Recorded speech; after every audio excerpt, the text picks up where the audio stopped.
नमस्कार. महाराष्ट्र हवामानमध्ये आपलं स्वागत आहे. मी शेखर करमरकर. आता रेकॉर्ड करतोय ते 24 जुलै 2026 सकाळी. आज सांगायची मुख्य गोष्ट म्हणजे आता मी तुम्हाला सध्या 3000 फूट उंचीवरनं येणारं मान्सूनचं वारं दाखवतोय. तर त्यात काय चाललंय ते सांगतो साधारण, की हा जो पट्टा आहे, आता आपल्याला साधारणतः माहिती झाला आहे. हा इथून इथपर्यंत म्हणजे अ, मुंबई आणि गुजरात आणि फार फार तर रत्नागिरी, पण ॲक्चुअली रत्नागिरीपाशी ते वारं एकदमच कमी होतंय. तसं म्हटलं तर गुजरातचाच भाग तिथं ते आहे.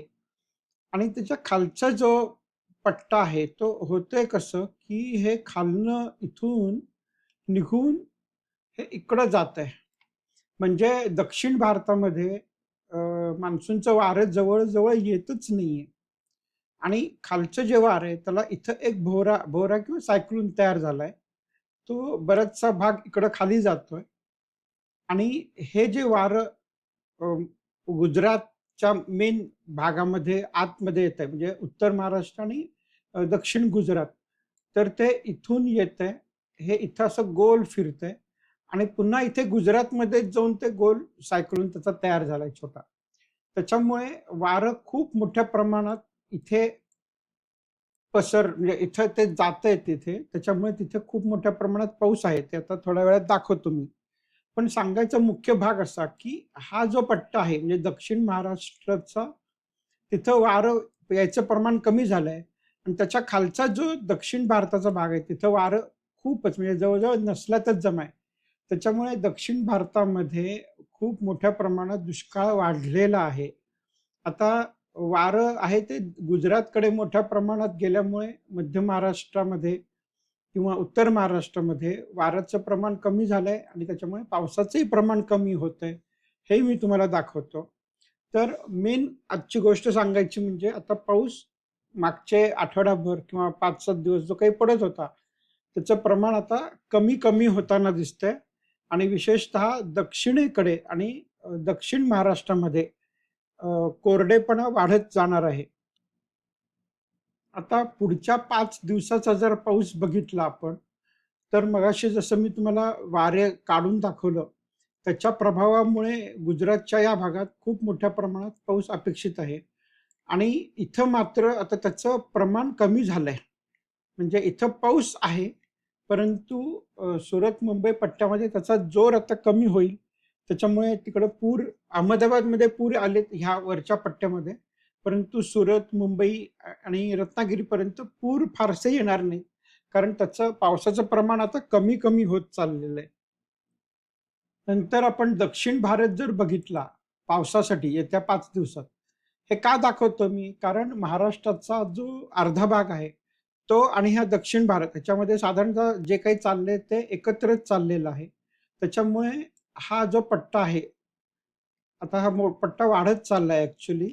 तर ह्याच्या खाली काहीच पाऊस नाही, अल्मोस्ट नथिंग. त्याच्यामुळे महाराष्ट्राचा खूप मोठा भाग म्हणजे सोलापूर आणि हा नगर वगैरे जो भाग आहे, तो मी आता दाखवतो डिटेलमध्ये. तर त्याच्या खाली पाऊस हा खूपच कमी झालेला आहे आणि होतो आहे. त्याच्यामुळे या भागामध्ये दुष्काळ वाढत जाईल आणि ते कसं दिसतोय तेही मी तुम्हाला दाखवतो थोड्या वेळात. आता उत्तर भारताचा भाग दाखवतो, उत्तर महाराष्ट्राचा भाग दाखवतो. तर इथे मुंबई भागात पाऊस आहे, पण त्याचं प्रमाण आता कमी होत चाललंय. घाटमाथ्यावरती पाऊस आहे, परंतु घाटमाथ्यापेक्षा कोकणामध्ये तो जास्त आहे. त्याच्यामुळे हा जो भाग आहे वसई विरार म्हणजे ठाणे जिल्हा, पालघर जिल्हा, तिथे अजूनही पाऊस राहील. घाटमाथ्यावरही पाऊस राहील, परंतु तो आता कमी होत चाललेला आहे आणि मुंबईमध्ये पण पाऊस आहे पुढच्या 5 दिवसामध्ये.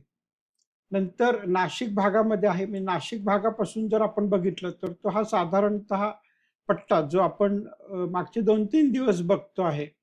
हा पूर्ण उत्तर महाराष्ट्राचा पट्टा, मध्य प्रदेश बॉर्डर, छत्तीसगड बॉर्डरचा. तिथे व्यवस्थित पाऊस आहे. अ, नंतर हा जो भाग आहे इकडे जळगाव, अमरावती,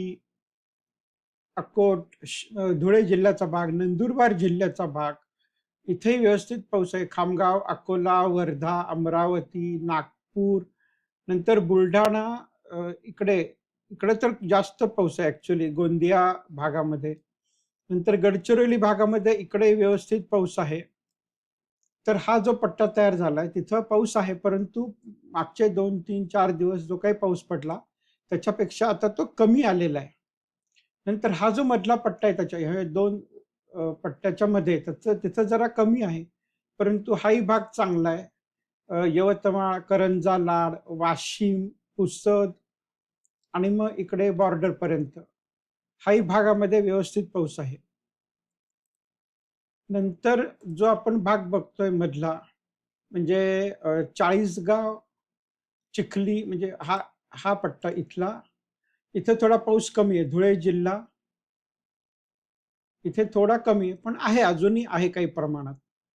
आणि मग हा एवढा पट्टा संपला की मग खाली जो पट्टा येतो नांदेड भागामध्ये, नांदेड, माजलगाव, बीड, परळी आणि नंतर इकडे जामखेड, बार्शी, धाराशिव, सोलापूर सिटी आणि नंतर बॉर्डर पर्यंत इकडे सगळा. तर तिथे पाऊस आहे, पण तो कमी प्रमाणात आहे. कमी म्हणजे किती? एक 18, 15, 20 मिलीमीटर म्हणजे पाऊस आहे. थोडाफार पिकांसाठी बरा म्हणायचा, पण विशेष नाहीये.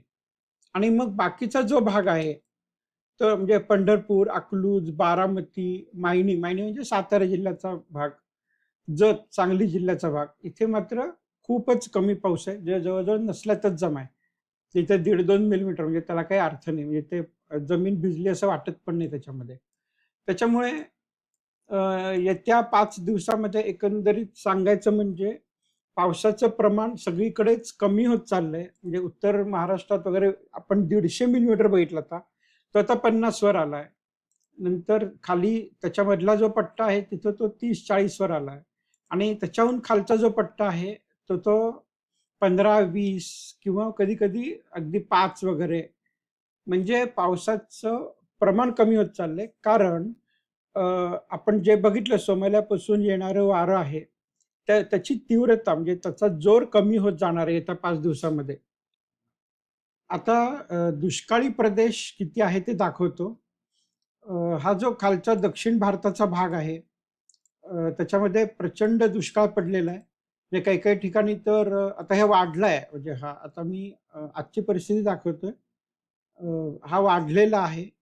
आणि जर आपण आठवड्याभरानंतरचं बघितलं, म्हणजे 31 तारखेचं, तर तो प्रमाण किती वाढले बघा त्याचं. म्हणजे हा महाराष्ट्रामध्ये दुष्काळ घुसलाय. हे पुन्हा एकदा दाखवतो, ही आजची परिस्थिती आहे आणि ही आठवड्यानंतरची परिस्थिती आहे.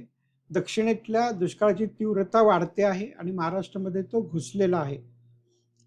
आणि अजून एक तुम्हाला नकाशा दाखवतो, आजचा दाखवतो. हे आहे सॉइल मॉइश्चर.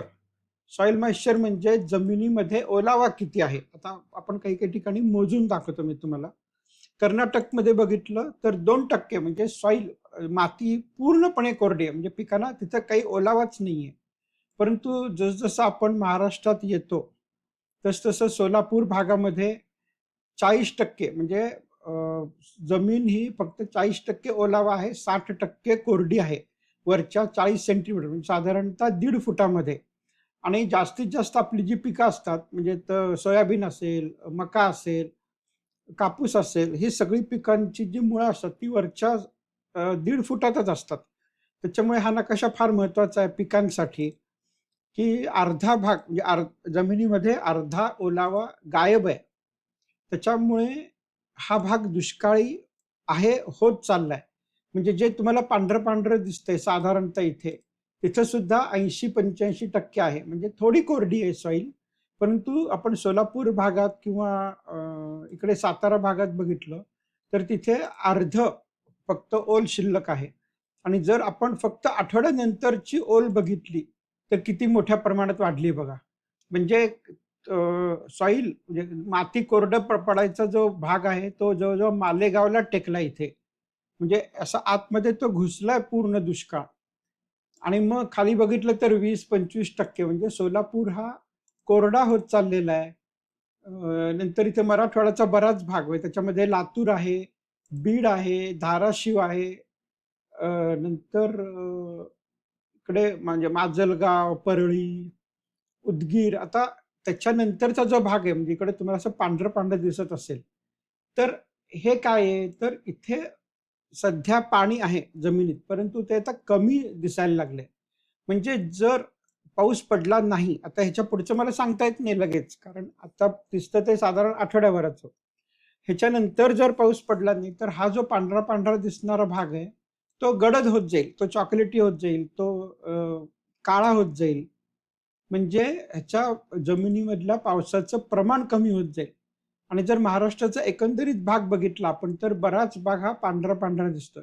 म्हणजे ज्याला आपण स्ट्रेस्ड म्हणतो. स्ट्रेस म्हणजे पाणी आहे तिथे, परंतु पुरेसं नाहीये किंवा मुबलकता नाहीये पाण्याची तिथे. पिकं आपली जेमतेम तिथे तग धरतायत. या लेव्हलला ते पाणी आहे जमिनीत. म्हणजे बरीचशी महाराष्ट्रातली जी शेती आहे ती पाण्यावरती म्हणजे पावसावरती अवलंबून आहे. विहिरी किंवा कॅनलचं पाणी असतं, पण ते बऱ्याच कमी ठिकाणी असतं. आणि दुसरं म्हणजे कॅनलला आणि नद्यांना आणि विहिरींना पाणी आलंच नाहीये, कारण विशेष पाऊस पडलाच नाहीये बऱ्याच भागांमध्ये. हा नकाशा त्याच्यामुळे फार महत्वाचा आहे. जर आपण दक्षिण भारताचा भाग बघितला, तर तिकडे माती ही पूर्ण कोरडी पडली पाहिजे. इथे तर 1% दाखवतंय. किनारपट्टी भागात फक्त पाऊस पडलेला आहे, घाटाच्या पलीकडे. आणि महाराष्ट्रात बघितलं, तर हे जसं पांढरं-पांढरं दिसतंय, तर तो स्ट्रेस स्ट्रेस म्हणजे ताण बसतोय तिथं पिकांना. म्हणजे आता हे मी नकाशावरती सांगतोय. तुम्ही तुमच्या भागात पिकांना ताण बसतो का नाही हे कॉमेंटमध्ये सांगा. परंतु आत्ता जे व्यवस्थित दुष्काळी भाग आहे आणि वाढतोय असं दिसतंय, तो भाग मुख्य म्हणजे सोलापूर, लातूर, धाराशिव, बीड, संभाजीनगर, अहिल्यानगर, इकडे मालेगावपर्यंत आणि खाली सोलापूर, अकलूज, आणि सातारा, कोल्हापूरचा, सांगलीचा दुष्काळी भाग. इथे म्हणजे जवळ-जवळ जर आपण काढून दाखवायचं म्हटलं, तर इथं कोल्हापूरपासून म्हणजे बॉर्डरपासून आपण म्हटलं, तर हा जवळ-जवळ सगळा भाग हा आयदर दुष्काळी झालेला आहे किंवा होऊ घातलेला आहे. म्हणजे आता तुम्हाला साधारणतः मी काढून दाखवतो. तर हा जो भाग आहे सगळा, म्हणजे हा महाराष्ट्र बॉर्डर इथे कुठेतरी येईल साधारणतः ती. तर हा जो भाग आहे, तिथे सध्या परिस्थिती फार चांगली नाहीये.